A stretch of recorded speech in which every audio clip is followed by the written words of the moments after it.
Angelus Domini nunciavit Mariae, et concepit de Spiritus Sancto. Ave Maria, gratia plena, Dominus tecum, benedicta tu in mulieribus, et benedictus fructus ventris tui, Iesus.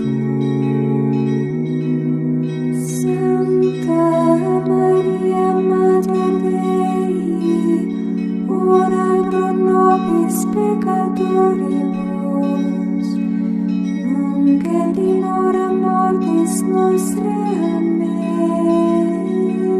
Ecce ancilla Domini, Fiat mi secundum verbum tuum. Ave Maria, gratia plena, Dominus tecum, benedicta tu in mulieribus, et benedictus fructus ventris tui, Iesus.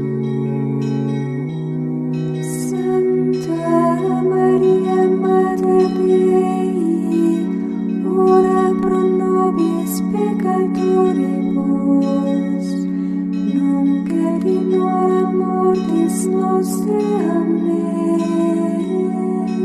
Et verbum caro factum me, Et habitavit in nobis. Ave Maria, gratia plena, Dominus tecum, benedicta tu in mulieribus, et benedictus fructus ventris tui, Iesus.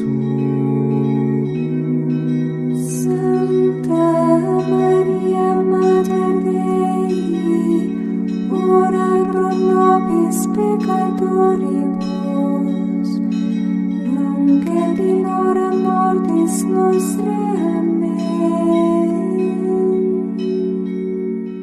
Ora pro nobis Sancta Rei Genitrix, Ut digni efficiamur promissionibus Christi. Oremus.